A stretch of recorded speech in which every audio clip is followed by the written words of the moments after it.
Boy, oh boy, welcome to the show, everybody. My name is Mark Farzetta. This is a little program we like to call the Farzy Show, presented by MyBookie, mybookie.ag. Just lovely to have you along for the ride. You know, when I was a kid, I was a big late-night television show fan. You know, Letterman. They loved David Letterman. I absolutely loved David Letterman, you know.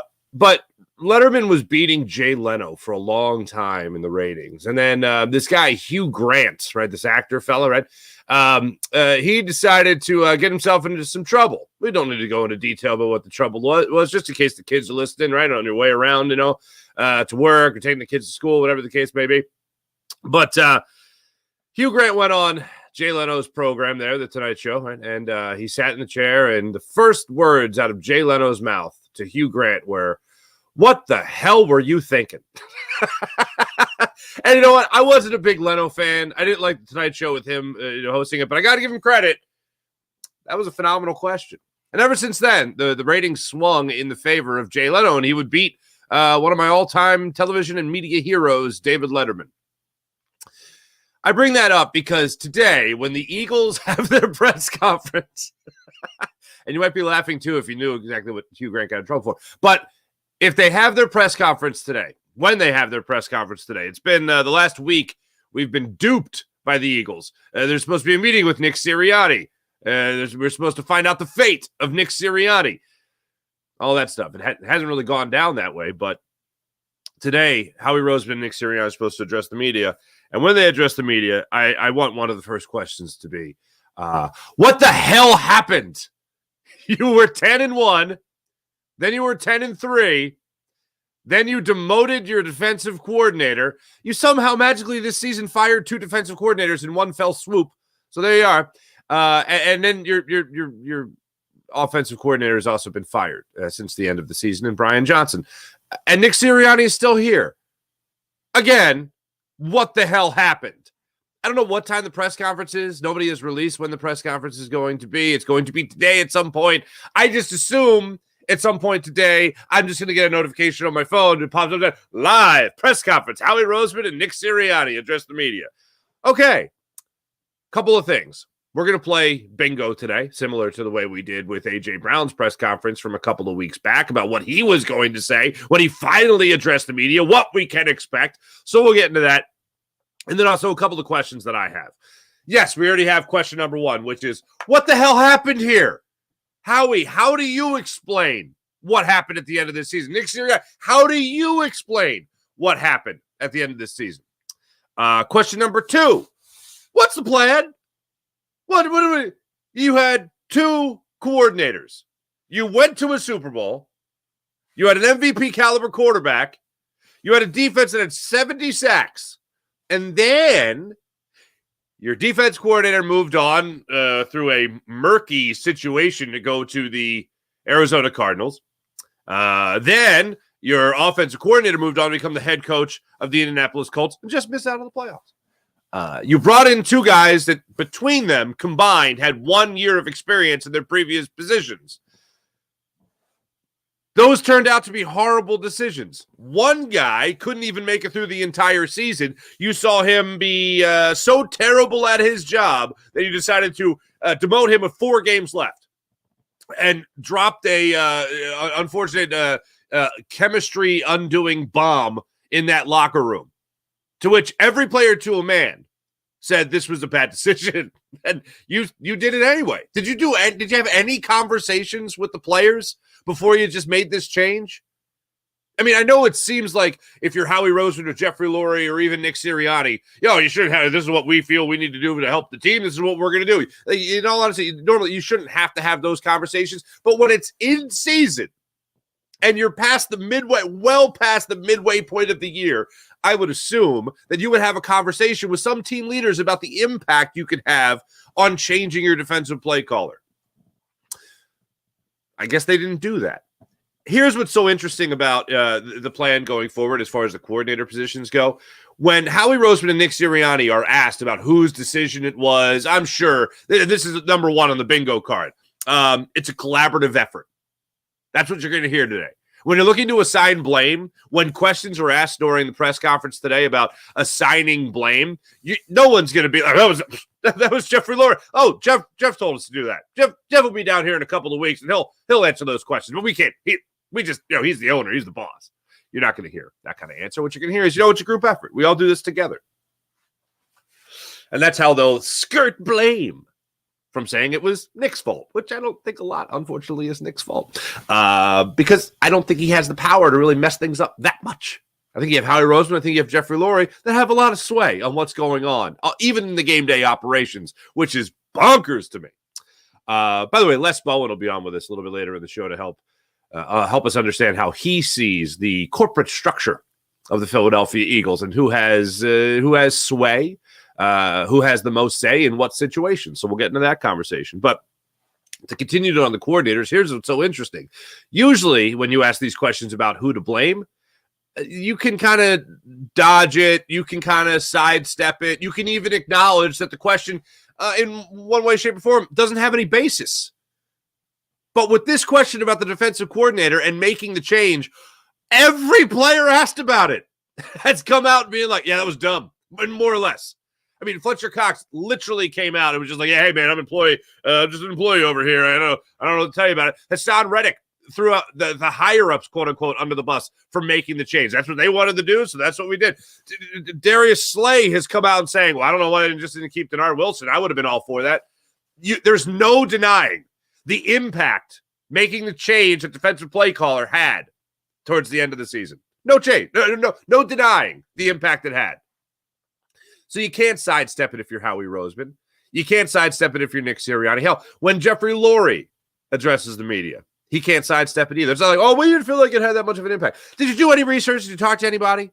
I would love to know from Howie and Nick what went into that decision. Oh, we need to make a change. Yeah, but did you talk to the players? Because it was not a hit with anybody. So that's that's a question I absolutely have. What's the plan going forward as far as your coordinators? What is it, especially on the defensive side of the ball during the season? What's the plan now? Are you looking for more experienced veterans after you rolled the dice on, again, two guys that between them have 1 year of experience in that position? And then also, what's the plan with Jalen Hurts? There was a story that came out, Mike Florio, Pro Football Talk, about how the Eagles can get out of the con. It's not that crazy to trade Jalen Hurts, $44 million, whatever. I have told you guys all along, look, Jalen Hurts ain't getting traded. This isn't happening. I got confidence in Jalen Hurts having a better year under a better coordinator with a better game plan. Look, a lot was on him this year. Do not get me wrong. I'm the only one. I've said many times, when that ball leaves his hand, he has final say over where that ball goes. I know we always talk about, well, who has final say on drafting, on trades, on releasing players? Nick Sirianni, Howie Roseman, Jeffrey Lurie, analytics. When we talk about the division of blame, how we divvy up that pie chart of blame, one thing that is undeniable in football, when you watch a quarterback throw the football, he is deciding where that ball goes. If Jalen Hurts has the ability to so often change the play before the snap, he steps to the line of scrimmage, sees what the defense has there, checks down to a different play. If he has that kind of power, you better damn well believe he's got power over where that ball's going. And again, I go back to it. I'll beat this drum. The worst play of the year, his deep ball to Quez Watkins in the Seattle game when you had the lead with 8:15 left, first down, you're in their territory, kill the clock, baby. Clear, and he took the shot downfield on 1st and 10. That's on Jalen. Now, do I believe it is drilled into his head from the game plan and the coaching staff and the overall objective of every game to go deep and get the big plays, get the splash plays? Yes, I believe it's drilled into his head. But with that being said, a guy that has been praised so often by so many, including myself, about the smarts between his ears, the best muscle he's got is between his ears, that's not the smart play to make. So that I put that on Jalen. I don't put it on anybody else. I put that on Jalen. So what's the plan with Jalen Hurts to get him back on track to see more of what we saw from a year ago as opposed to what we saw, especially in the down the stretch of this season when you did go into the gauntlet? What's the plan there? So the report comes out on Pro Football from Pro Football Talk, Mike Florio, about how easy it would be to trade Jalen Hurts. Look, people, anyone that brings up $250 million, just pump the brakes. All right. Because Jalen Hurts did not sign a $250 million deal. That's what it could be worth. And in the NFL, look, the NFL in contracts has to break down the word guaranteed. Like they have to say fully guaranteed. Like I thought guaranteed was guaranteed. No. Is it fully guaranteed? Well, then it's not guaranteed. It's not fully guaranteed. It's not guaranteed. Okay, hold on a second. We now got to break it down what it means to be guaranteed. $250 million is not fully guaranteed. Basically, what Jalen Hurts signed was a 3-year, $110 million contract. So over the next couple of years, yeah, that's a pretty penny. But Mike Florio is not wrong. It's just that I don't think anyone has on their mind trading Jalen Hurts or getting rid of Jalen Hurts. There are people that might not like what they saw from Jalen Hurts this year. I didn't like what I saw from Jalen Hurts this year. But the craziest thing to me, despite the fact that the Eagles were a soft 10-1, and I even hate to say it as that, but once you go 10-1 and then get blown out of the water against other contending teams like the San Francisco 49ers, and as much as I hate to admit it, just when it comes to contending in the regular season, the Dallas Cowboys, yeah, you can't really be considered a top-ranked contender. As we went on with the boxing analogy yesterday with our friend Joe Santoliquito, it's a perfect analogy to think about the Eagles because we've seen boxers go 20-0. We've seen guys go out there and absolutely dominate as fighters, and then all of a sudden, they go and face the champ or a top-ranked contender, and then they get blown out of the way. They just get beat in the first round. That's kind of how it felt watching the Eagles this year, unfortunately. And that's what was so damn scary. Throughout the year, it just didn't feel like that team that was really up there to be a Super Bowl contender, with the exception of the Miami Dolphins game, as I've pointed out many times. But, what's the plan with Jalen Hurts then going forward? Getting him back on track and making sure he is doing what makes him comfortable and what will make sure you're challenging him in the right way. How can he get on the same page with some of his teammates? How can he get back into that flow from a year ago? I think what the Eagles are going to end up doing in that regard is going out to the more veteran coaches. I saw the report of Cliff Kingsbury, Mike Garafolo of NFL Network put that out. I don't jump at that. I don't look at him as some kind of crazy innovative coach. It did raise my eyebrows for the simple fact that he has been a head coach. Just like it raised my eyebrows that the Eagles could possibly hire Ron Rivera as their defensive coordinator, a former head coach. And what have we been talking about over the last couple of days here with the Eagles moving on from both coordinators? Having Nick Sirianni's replacement right there waiting in the wings. That has been the Eagles' MO.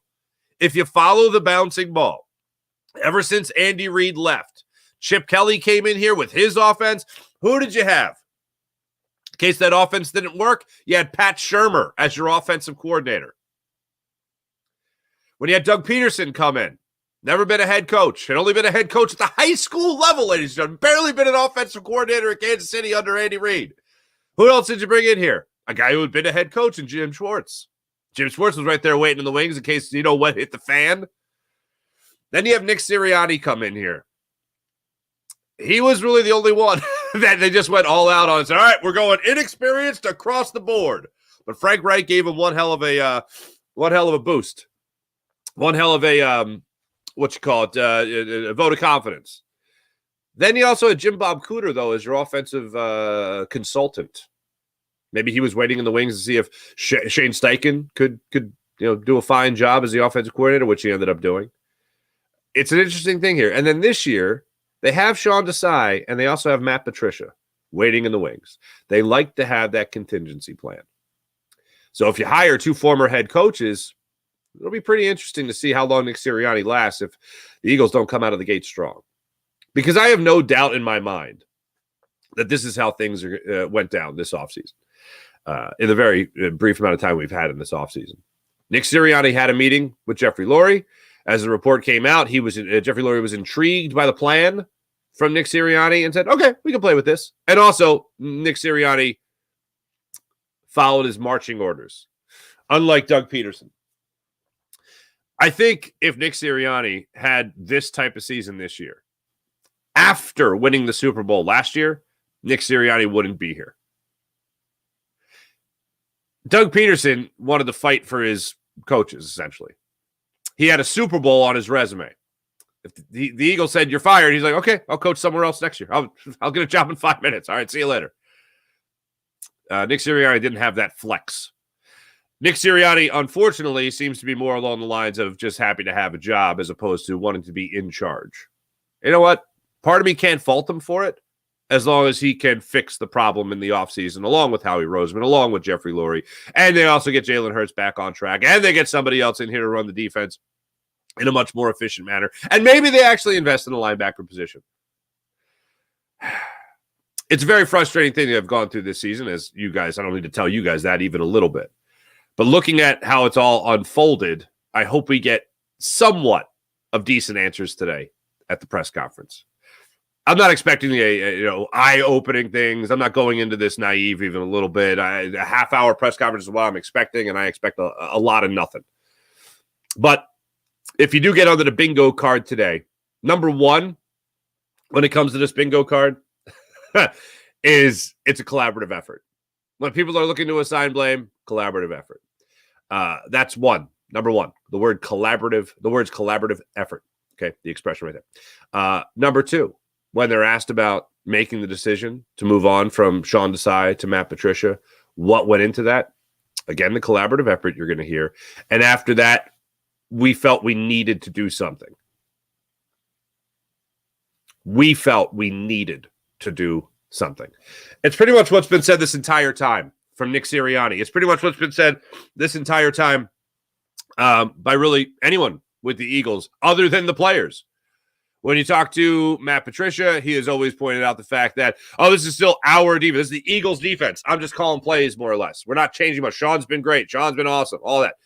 It's going to be a lot different hearing it straight from the horse's mouth today in Howie Roseman. And then in a couple of weeks, probably at the end of the season entirely, Jeffrey Lurie addresses the media and maybe possibly sheds a couple of dim lights on what went down this season. Finally, one of the things I'm absolutely thinking about hearing is the word confidence. Confidence, I think, is going to be a buzzword. If I had to set the over-under on the amount of times you hear the word confidence today, I'd go about 10.5. Confidence in Jalen Hurts, confidence in Nick Sirianni, confidence in Jeffrey Lurie to provide us the resources we need to go out and get talent, confidence in the scouts. I think confidence is going to be a big word today. Despite losing 6 of 7, despite going from 10-1 and the number 1 seed in the NFC to a 5 seed, not winning your division, let alone your conference, good God, they're going to have a lot of confidence that they're going to drop. They're going to get back in this thing, baby. And next year, they're going to instill confidence from the fan base in this team again, and in this team's management, and in this team's coaching staff. Confidence. Confident. They're confident, baby. They're very confident. How confident? Oh, man, so much confidence. Brimming with confidence. They're the cock of the walk, baby. I was really thinking about what was going to be said today. That's the number one word. I'll be a little ding, a little buzzer will go off. Ding, ding, ding. I feel like confidence is going to be a big word today. As far as Cliff Kingsbury goes, no thanks. No thanks. I don't. This is okay. Hold on a second. The Cardinals fired him, and they went to Jonathan Gannon. No thanks. No thanks. It's not exactly a ringing endorsement. I really would like to see Ron Rivera as their defensive coordinator.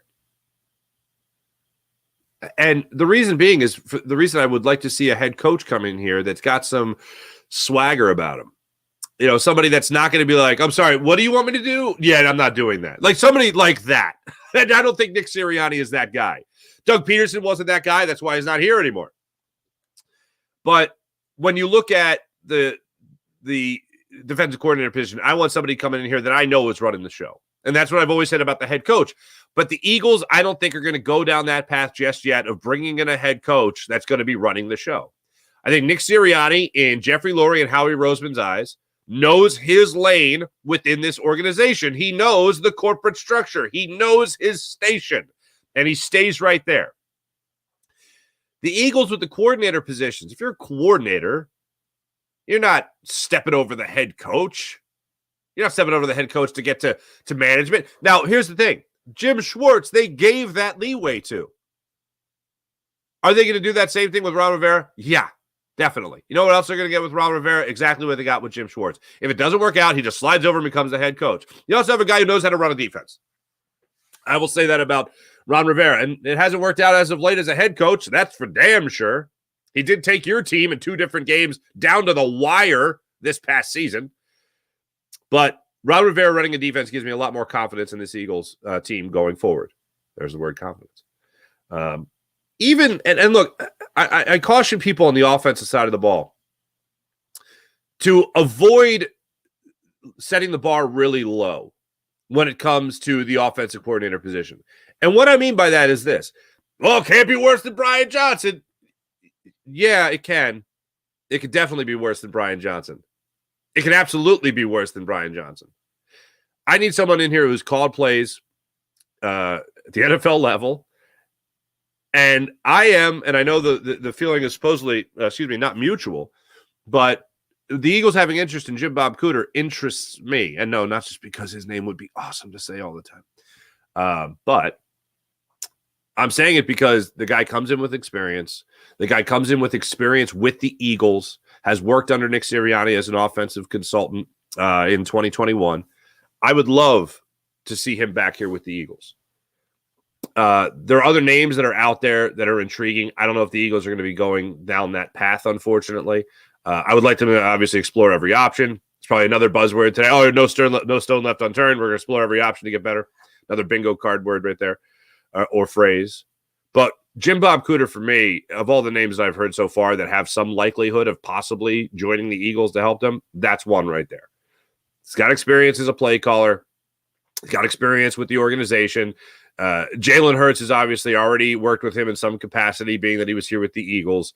Get back to that. And I think you can get back to some basics with a guy like Jim Bob Cooter. That's not my ringing endorsement for him, but that's just of all the names that I've heard so far, that's the most intriguing. The Kingsbury thing, people I saw were really liking it. I don't see it. Why? Because he's young?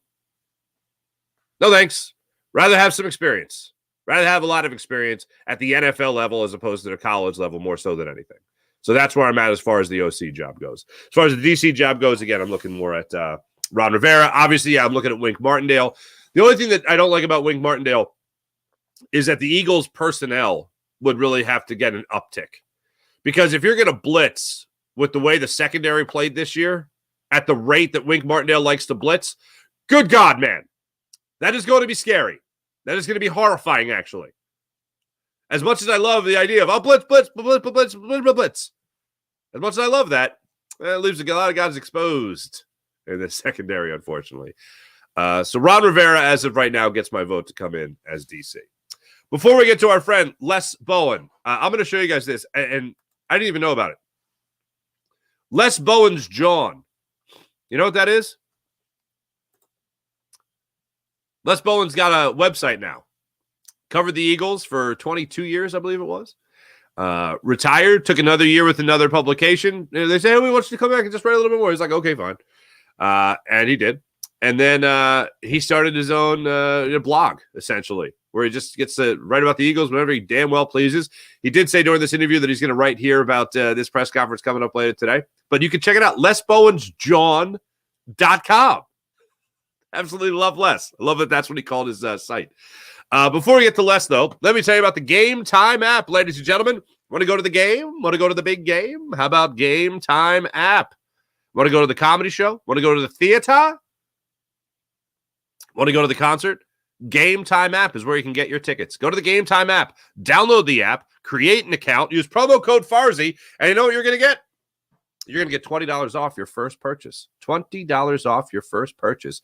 And how about this? All in pricing. So that when you're buying your tickets and you go to check out, it doesn't surprise you with, by the way, $50 in service fees. No. All in pricing right there. Total pricing. So you know the price. The price is the price, baby. Also, how about this? The Game Time app guarantee. You know what that does for you? I'll tell you what it does for you. It gets you 110% of the difference. If you find tickets somewhere else for less money, Game Time app gets you at 110% of the difference. That's fantastic. So you get guaranteed lowest prices. That right there is the Game Time guarantee. How about flash ticket deals, zone ticket deals, even ticket deals that offer mega huge Kajunga savings when you buy them an hour after the event starts. So if you're going to a show, for instance, maybe you missed the opening act. Nah. You get it all right there at the Game Time app. Download the Game Time app to your phone. Use promo code Farsi. Get $20 off your first purchase. Ladies and gentlemen, without further ado, let's jump on the Rothman Orthopedics guest line. Talk to our friend, Mr. Les Bowen. Covered the Philadelphia Eagles for over 2 decades, ladies and gentlemen. You know him, you love him. Mr. Les Bowen joins us. What's going on, Les? Hey, Mark, everything's great. How are you? I am fantastic, and I have to apologize. I'm late to the party, my friend. Les Bowen's John is a website that you've been blogging the birds on more or less throughout the season. It has all the personality and charm that you would expect from Les Bowen. It's fantastic. I was like, what is this? Anyway, yeah. People can check it out, lesbowensjohn.com. And you guys could check out all this stuff. I read your last article there towards the end of the season. Of course, after we watched the Cowboys get eliminated from the playoffs as well.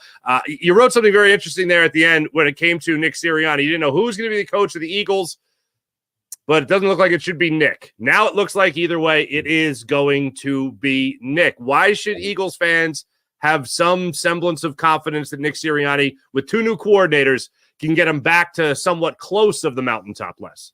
Well, you're asking me to argue a position that I would have argued the other side of had I had the choice. But, it looks like they are bringing him back, obviously.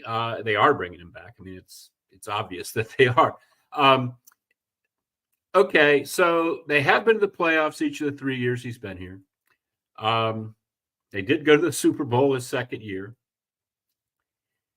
You could say that a lot of the problems maybe had to do with, the defense was a huge problem, which isn't really his thing. I mean, he's responsible because he's the head coach, but the defense just became a total disaster, and we don't really know. There have been different things said about who hired Sean Desai, who made the decision that they needed to get rid of Sean Desai when they were 10-3. It all worked out horribly. Maybe it's not Nick's fault. I don't know. That's one thing. The other thing you can look at is the offense, for whatever reason, it worked fine in 2022. It didn't work in 2023. There were 3 elements to that: Nick, Brian Johnson, and Jalen Hurts. You're not going to get rid of Jalen Hurts. You are getting rid of Brian Johnson. Maybe that will somehow, especially if a new offensive coordinator brings in some different concepts that Nick, I think, in this situation is kind of forced to adapt to. To me, I don't want to go on forever, but this looks a little bit like 2021 when they had the meeting with Doug Peterson after the season and they wanted him to change a bunch of stuff. And Doug was like, nah, I'm good. I'll see you. And instead, I think that would have happened this time if Nick had been, Nick had gone that far and said, no, I'm not changing this or I'm not changing that. But Nick was kind of like, okay, whatever you guys want. And apparently, that I'm inferring that. I don't know that. But, so Nick survives. But I have a lot of questions going forward, no doubt about it. All right, so then this question will put you back in your comfort zone. How the hell is Nick getting this job? How the hell does he stay here? I agree with you. He shouldn't be the guy that's the head coach anymore. How has that all worked out? He's a very nice man. And a year ago, I would have said he was doing a wonderful job.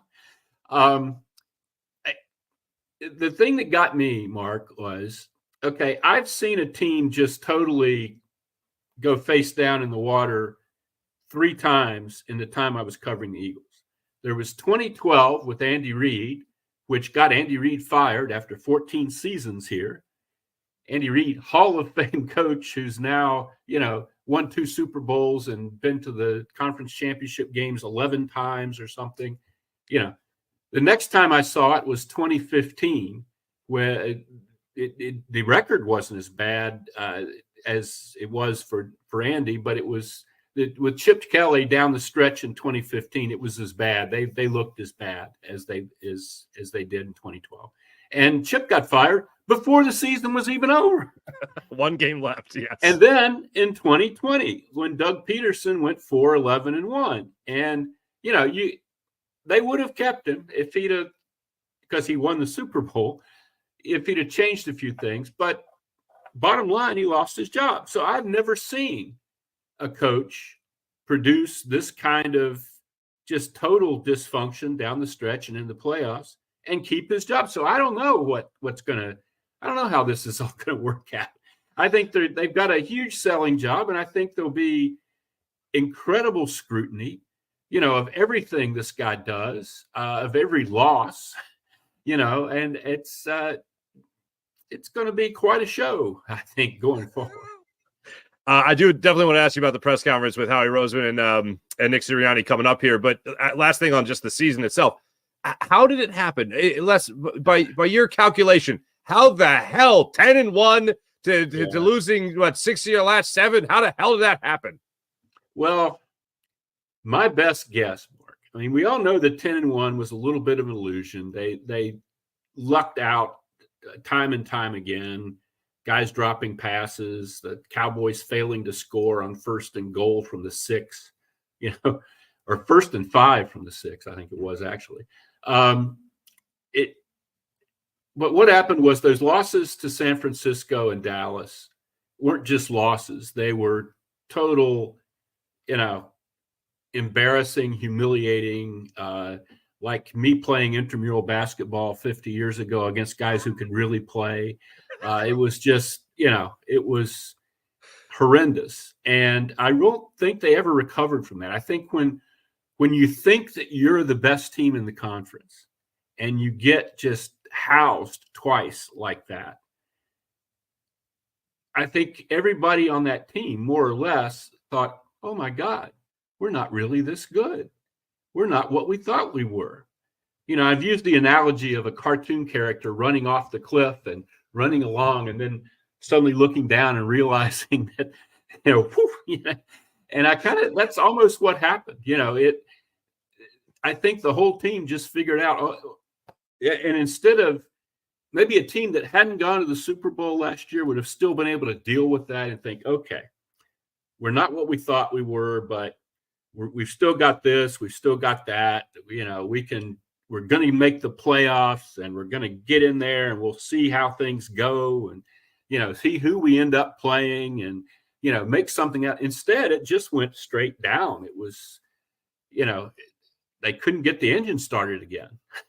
And that was very, very concerning to me.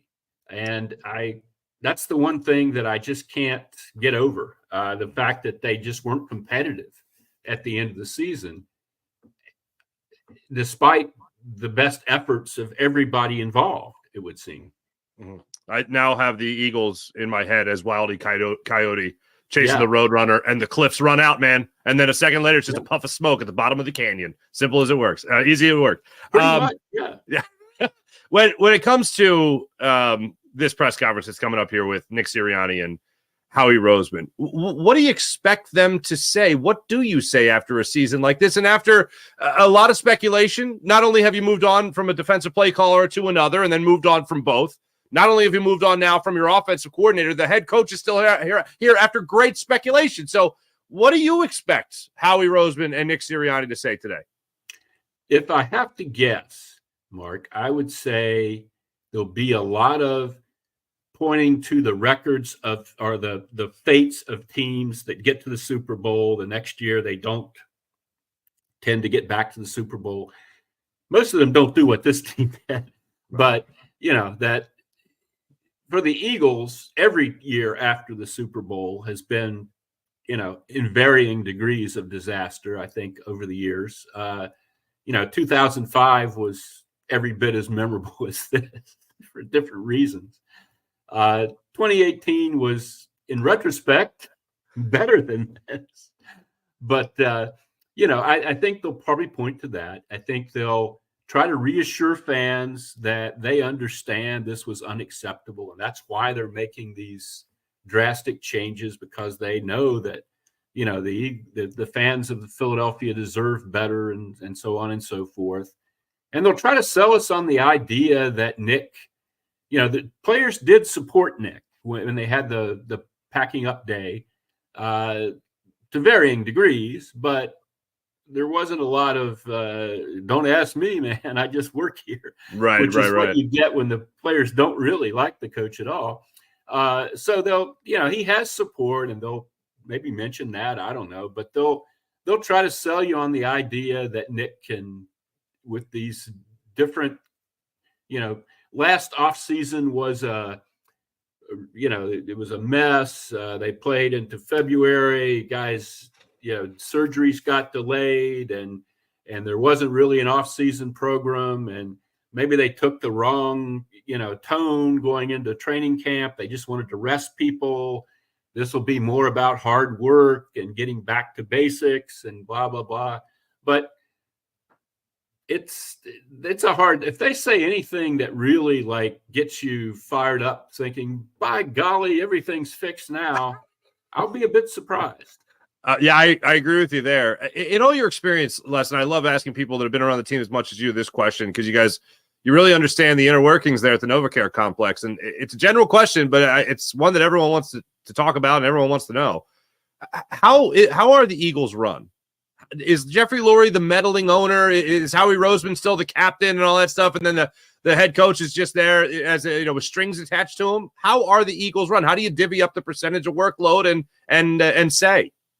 I wouldn't say that the coach is any kind of puppet or anything like that, but the other two people you mentioned are very heavily involved. Jeffrey Lurie, and this is a change from when I was covering Andy Reid. I didn't really pay that much attention to Jeffrey Lurie, frankly. Because I honestly don't think he was involved in the sense that he was in the room and they didn't do stuff without saying, hey, Jeffrey, we're about to do such and such. Or, hey, Jeffrey, you know, we might draft so-and-so. But it wasn't like Jeffrey was like telling them, you know, I want this, or, you know, he wasn't telling Andy Reid and Joe Banner, you know, these things. Since then, it's been different. And especially since the Chip Kelly thing didn't work out, it's been very different. It was Jeffrey who made the decision to take power away from Howie Roseman and give it to Chip Kelly, which turned out to be a really bad decision, but it emphasized that, you know, it's Jeffrey's team. I mean, he's not just, you know, whatever the general manager says, whatever the coach says, you know, we're going to do that. And then he gave it back to Howie, and he and Howie are very, very close. You know, when times have been bad, that's been what's been posited as how Howie survives is he sits with Jeffrey and he kind of, you know, explains things to Jeffrey, like, here's why this isn't working, or here's why we need to do X. And there are a lot of GMs who just want the owner to go over there and shake hands, you know, and don't want to have to worry about explaining to the owner exactly how all this fits together. And I don't know if that's right or wrong. I mean, I'm not saying it's wrong. I Just think different. you have bad situations either way. You know, there's good situations either way and bad situations either way. There's no one way to be an owner. But I do think Jeffrey in this day and age is very intimately involved. And now his son, Julian, has a role with the team. And, you know, so Jeffrey has his ideas about how things need to be run. I don't think he's telling Nick, you know, you need to blitz more or anything like that. But I think he has his ideas about, you know, what the right way to do things is. And I think Howie mainly deals with personnel, but that's a big part of, you know, the pie for Nick Sirianni. Howie has this, sometimes fans get too caught up in, why don't we have linebackers like Jeremiah Trotter? Well, that's not really the way the game is anymore. But what Howie does with that position, he's right that defensive line and corner are the two positions you pay. the most money for on defense. He's absolutely right about that. There's no question about it. But he goes too far with the other positions. They just go year to year with whatever they sort of end up with at the end of the day. And in 2022, they got very lucky. They developed an undrafted linebacker, TJ Edwards, who turned out to be really good. And they picked up Kazir White off the street, and he turned out to be okay, and it all worked. Mm-hmm. And CJ Gardner-Johnson fell in their lap, and that was great, but then those guys leave, and whatever falls in your lap the next year turns out not to be as good, and you can't do it that way. There was a time, everybody says, they don't prioritize drafting linebackers. Actually, they've done that. They just haven't done it real well over the years. They drafted Jordan Hicks. They've drafted Michael Kendricks. They had those guys in the Super Bowl. Unfortunately, I was looking when San Francisco was winning and Fred Warner was playing so well last weekend. I thought, well, I can't remember. I know Fred Warner wasn't a first-round pick. So I looked up, he was a third-round pick. And, the Eagles didn't have a third-round pick the year he was drafted, 2018. But subsequently, they drafted a third-round linebacker. It just turned out to be Davion Taylor and not Fred Warner. That's what – they don't need to go out and, put a top 10 pick on linebacker or running back or something like that. They need to just not ignore, because there aren't any positions on the field that you can absolutely ignore and just sort of figure we'll be all right, because you won't. And it's not the first time that's happened to them at linebacker. In 2020, that horrible year for Doug Peterson, it was Alex Singleton and the Duke of Riley and a bunch of guys that just that ran it off the street, and it was horrible. But they got the next couple of years they were all right, and so they just figured that'll never happen again. Well, it will if you don't do something. Right. So anyway, and the way what I was getting at was how he handles the personnel. I don't think he handles strategy or game planning or any of that stuff. But the personnel that he handles, kind of sets the table for the offensive and defensive coordinator and the head coach. And I think Nick has total say in whatever kind of offense he runs, what kind of defense he runs, whether he starts this guy over that guy, unless the guy that he's not starting was a high draft pick, last year. Right. How he doesn't want that. But, I don't think they really give Nick a hard time, but everybody is involved. Absolutely. Gotcha. No doubt about it. Last, let's see, 2 off seasons ago now, the fun hot topic question was, is Jalen Hurts the guy? And then he had an MVP caliber season. And then this past season, it was an MVP caliber, actually, before that San Francisco 49ers game. And then ever since then, the question about whether or not he's the guy seems to be entering people's heads again. What is your confidence level that Jalen Hurts will be more of the guy we saw 2 seasons ago and less of the guy we saw towards the tail end of this year? I tend to be, over the years, the guy who sticks up for the quarterback. I kind of fell into that role with McNabb for a while, with Wentz, and, I'm going to do it again. I just don't think it can't be. To me, in this city, sometimes it's like Goldilocks. This quarterback's too hot. This quarterback's too cold, He has you saw him in the Super Bowl, right? That was the Super Bowl. It wasn't a preseason game. If there's something wrong with him, you fix it. That's where I'm coming from. I don't know. I don't understand. You mentioned that he was playing like an MVP for a while. He sort of was, but from the very beginning last season, it was different. Mm-hmm. And I don't know why. He looked uncomfortable. He looked hesitant. I don't know if they told him, be careful with the running now that we're investing all this money in you, and he took that too far. I don't know if his agent told him, be careful with the running. We can't get you hurt.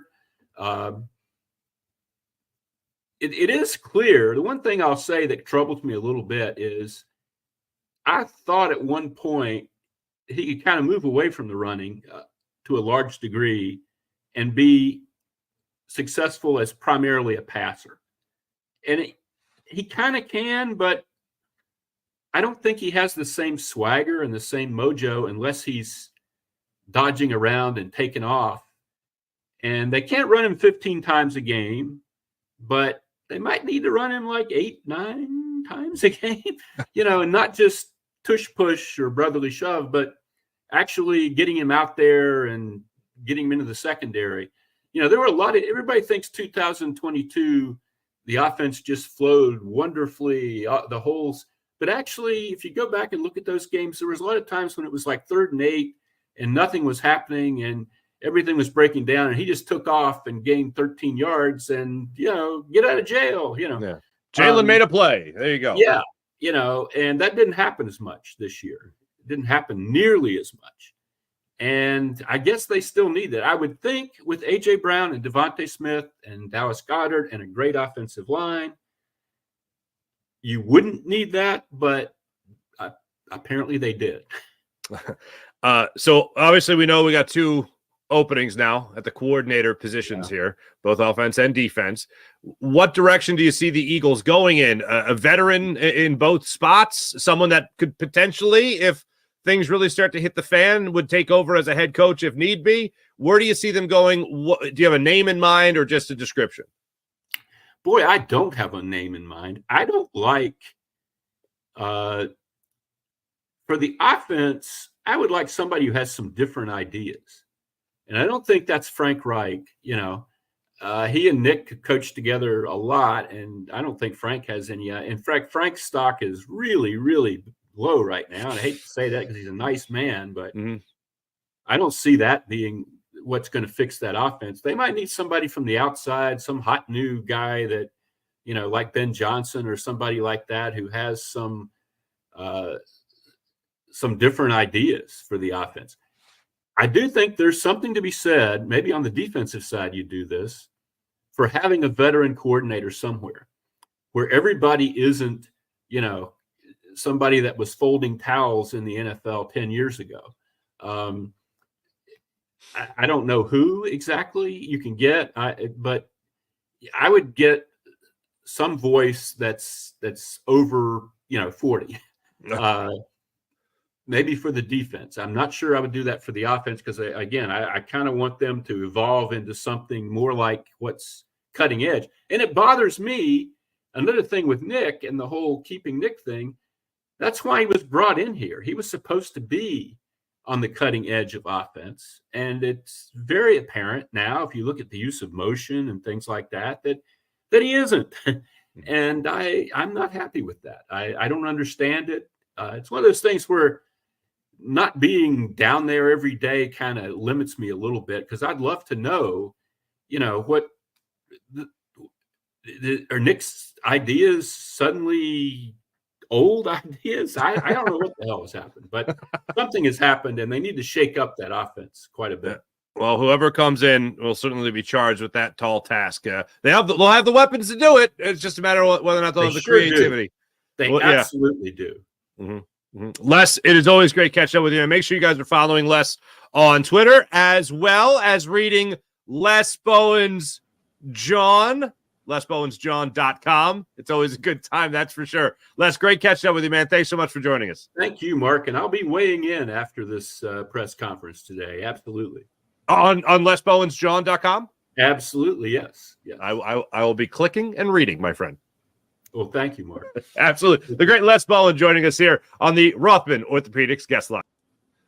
Absolutely love Les Bowen, and I appreciate him taking some time out of his day to hang out with us late last night. But yes, that's going to be an interesting article on Les Bowen, lesbowensjohn.com about this press conference for today. I'm actually really looking forward to it, to be completely honest with you. Just because if it's a 20, 30-minute, 35-minute press conference, whatever, we'll get a nugget. Maybe we'll get something out of it that makes us go, oh, that's interesting. And I'm not talking about something out of it that makes us feel great. I'm not talking about something that gives us a lot of confidence going forward. Maybe one of the questions today is how much is experience? How much does that matter in hiring a coordinator this time around, being that the guys you had before really didn't have any? How much does experience matter? Do you want guys that have logged a lot of years? Like Les was just saying right there, someone who's been in the NFL that wasn't, washing towels 10 years ago. Someone that's just been in the league a long time, in the position of coordinator, calling plays with that experience. It's a prerequisite now, it seems like, now that you've had two other guys call plays in a Nick Sirianni offense. Hopefully we get a little morsel of clarity. That's all I'm really asking for, clarity. I don't need and nor am I expecting, and I think it would be naive to expect, coming out of this press conference, we all feel great about the Eagles' very near future again. I don't think we're going to get that. We're really not going to get that until we see him play again. We might, hey, look, Howie might have a good draft. We were all excited about Jalen Carter. Jalen Carter was great. Defensive Rookie of the Year for most of the season, and then rookie wall. So, yeah, and Jalen Carter absolutely fell in his lap, but Howie took him so good. There might be some good moments in the offseason. But when it comes to the very near future of the Philadelphia Eagles and whether or not they'll get back to a Super Bowl contending team next year, I don't think people are really going to buy into that fully until they actually watch this team play football with their two new coordinators and whatever new pieces they add to the game plan. Let me tell you guys about MyBookie, mybookie.ag. Take advantage of all MyBookie has to offer. If you want to bet on the world of sports, bet on the world of sports at MyBookie, mybookie.ag. Make sure you use promo code Farzy for up to $1,000 redeemable cash bonus at MyBookie, mybookie.ag. Also, if the sports world ain't your thing, if you can't predict the future of the world of sports, maybe you bet on your favorite TV shows. Maybe you bet on your stories, as my grandmother used to say. You can also bet in the world of politics as well. If that's your bag, go for it. You can go for it all at MyBookie. That's mybookie.ag and use promo code Farzy for up to $1,000 redeemable cash bonus at mybookie.ag. How about PHL Sports Nation, Philadelphia Sports Nation, enhancing your Philadelphia sports fan experience across all social media and blogs. That's phlsportsnation.com. Let's get into the chat check and see how you wonderful people are doing on this fine Wednesday morning. Press conference day. PC day. Man. Anyway. Daniel Barry, what's going on? Sports High. Hey, how you doing? Yo to you. Eric Gallagher, what's going on? Good morning. Dank, what's going on? Yeah, some street loving for Grant. What? Oh, you Grant. I'm thinking of like, Grant, is there a coordinator that we didn't? Totally not a coordinator. Totally not a coordinator. Thank you, Dank. That was Dank. Boy, for all the young kids, just Wikipedia it, whatever. Sean Kilray, what's going on? Mike Greed, Howie, do us a favor and resign. Mike, I say this with love. And you know what? Actually, you're dead on. You're dead on right here. That's the only way you're not going to have Howie Roseman if he resigns. If Howie Roseman decides one day, this ain't for me anymore.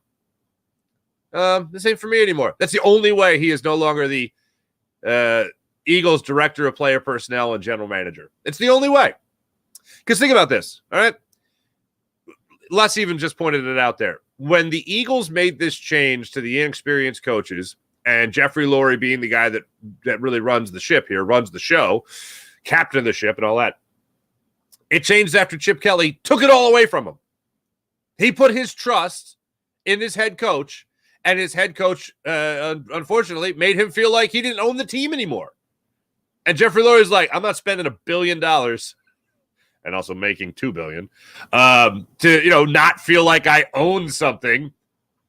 And he told his very trusted advisor, very loyal advisor, hey, go get in the broom closet. See you later. And then a year later, he takes Howie Roseman out of the broom closet. And 2 years later, Howie Roseman wins him a Super Bowl. Howie ain't going anywhere. Howie Roseman is the Bob Clark. I know this is weird, but stay with me. I was thinking about this yesterday. He's like Bobby Clark was to Ed Snyder. Lifetime contract. Lifetime. That's what we have in Howie Roseman. Dev, good morning. How you feeling about Cliff? Not great. I'm not feeling good about Cliff Kingsbury. You won't get any of the truth of these two boobs. Thank you, Mike Green. Trade Howie in the draft. Thank you, Mike. Sean Gillespie. I'm sorry. Good morning, buddy. How you doing? Howie licks himself like a cat. Is that what that means? Go Sixers. What's going on? Look, Mike Green, you did mean licks. Oh, thank you. April. Good morning, April. What's popping? Have a question. How has this season changed the team's positional view on linebackers? Get the best linebacker at 22. No. I don't think it has. And Les makes a great point. They've invested picks in linebackers before. No better example than Nakobe Dean most recently. They've taken guys like Michael Kendricks. That's a great point. Michael Kendricks has actually turned himself into a pretty decent linebacker here. And then not so much soon after. Jordan Hicks couldn't stay healthy, unfortunately. But it is weird that the Eagles had Alex Singleton led the team in tackles, amongst the leader in tackles, and they had T.J. Edwards, who was better than Alex Singleton, ended up taking over the starter role, and played extremely well. Like, the Eagles front office must have been doing backflips over how great Zach Cunningham was, and he still wasn't as good as T.J. Edwards. It wasn't an exorbitant amount of money.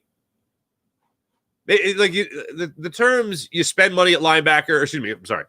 The term, like, you spend money at corner, you spend money on the defensive line. Fine. But if you got younger guys at those positions, you're not spending that much money. So spread the love around, baby. Spread it to the linebacker position.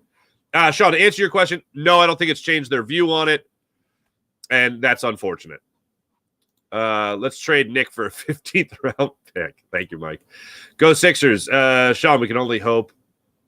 It's only been 2 decades since Trotter. Yeah, those days, man. Long gone. Long gone. Chucky. What's up, Chucky? That's Chucky with 2 C's. 3, actually. Quez shouldn't even be on this team. I concur. Ba-da-ba-ba-da-ba. Mike, babysitters for Nick until 2025. Pretty much. Oh, here we go. I saw a couple of you guys mention this. Go Sixers. I'm going to put you up here. I take Bieniemy as the head coach. Eric Bieniemy as the offensive coordinator. I love that idea. Bring it. Sean Gillespie, I want Bieniemy from the start. Joe, do you really believe Nick had a plan? The word I'd change is Nick. I don't believe the Eagles had a plan. Well, put it this way. I think they had a plan. I think that plan sucked. And then when that plan started to reveal that it sucked, they're like, let's make a new plan. One that's suckier. That's what they did. Sean Kilrain, that happens to go Sixers when Sirianni's poop. Sirianni poops the bed next season. If they bring whatever or whoever on, I think the plane changes. That happens when Sirianni poops the bed next season. If they bring whoever on, I think. Okay.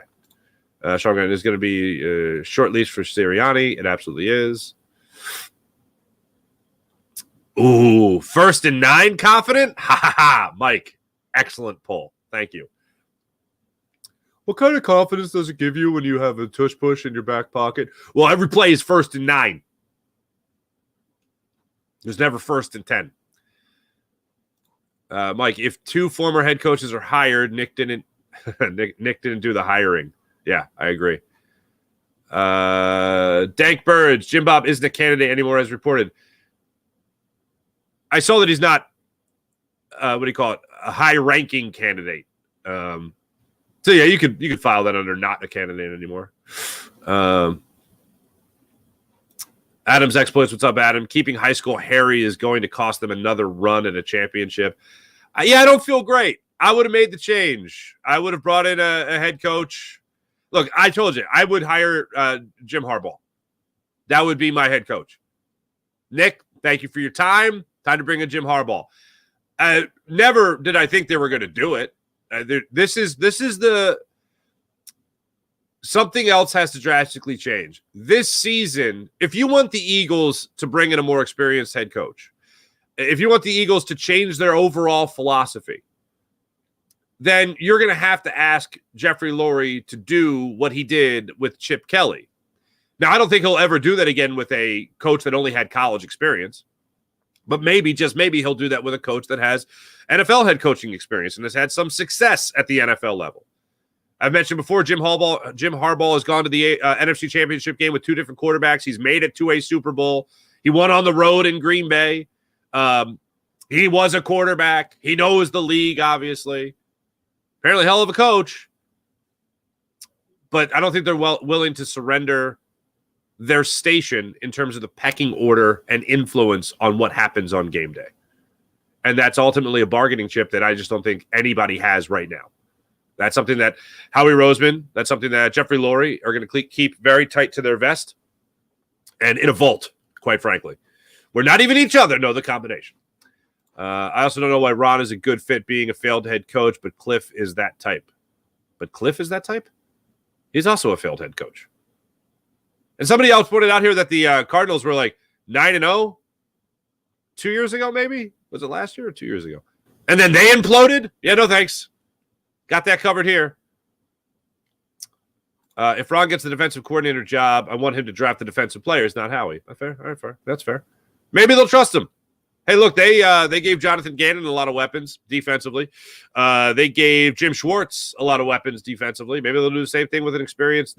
Not that Jonathan Gannon was an experienced defensive coordinator, but certainly Ron Rivera would be. Mike Flaherty, that's a good way to put it. Kingsbury has always been the flavor of the week, overrated. I concur. There it is, Dang. Yeah, 9-0 at some point under Cliff. Then implode. Some guys is better as coordinators. Yeah, and maybe that happens. Believe me, I'll sell myself on that if they actually hire Cliff Kingsbury. James Sidons? Eric Bieniemy. Yeah, I would do that. I like Eric Bieniemy.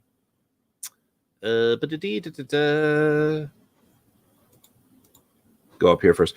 I pray that the Eagles, this is real RMP. I pray that the Eagles get these coordinator choices right, because if not, it's going to be some 4-11-1 crap all over again. I love the prediction of a tie. QB, what's up, QB? How you doing?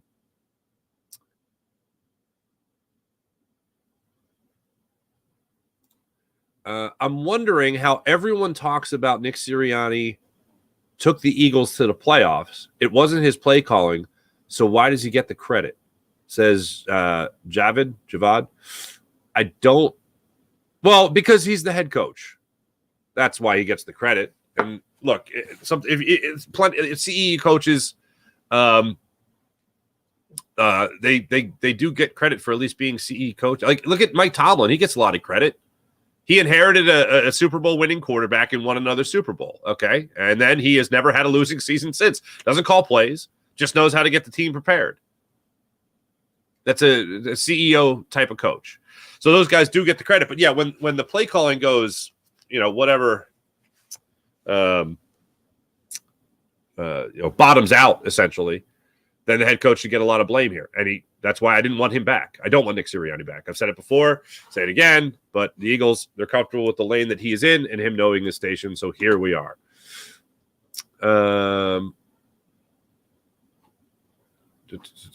Zero adjustments. Hey, Farzy. Hey, President Biden. How are you? Thanks for joining us. I know you have a busy day today, but thanks for joining us. Sean Kilrain. Like that Spider-Man meme. A lot of finger pointing today, Farzy. Yep, pretty much. Cliff White, straight puppet. I knew you guys were going to like him saying he wasn't a puppet. I don't think Les likes the word puppet. I don't think he wants to label a head coach a puppet. Barbara Carroll, what's up, Babs? So, if they're not announcing the new coordinators today, why not wait to have the presser until they get hired? Because we got questions, man. We got questions, Barbara. We got questions. Look, they're going to address the media because they want to talk about everything that went wrong. Then they're going to talk about the direction they're going. And then they'll, look, the coordinator press conferences don't happen. We didn't hear from Brian Johnson. We didn't hear from Sean Desai until training camp. So, yeah, it's going to be a minute.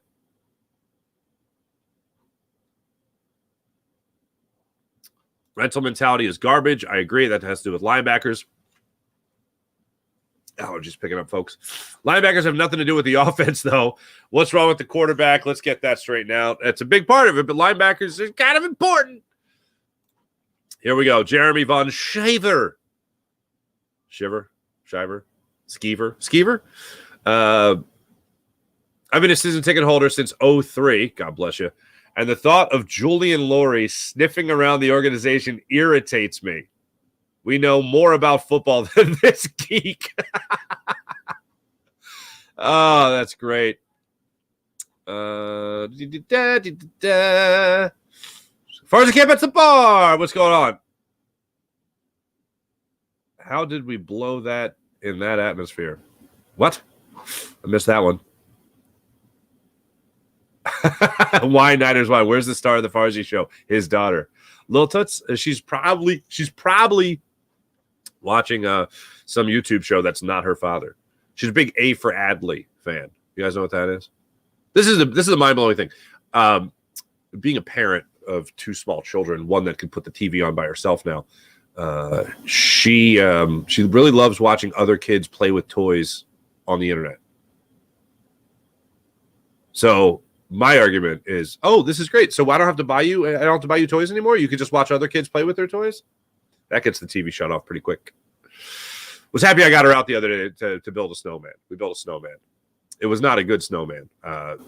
She's got an attention span like her father, where it's like, oh yeah, let's build a snowman. Fly, that kind of thing. So yeah, you can bet on me. Thank you, President Biden. Appreciate it.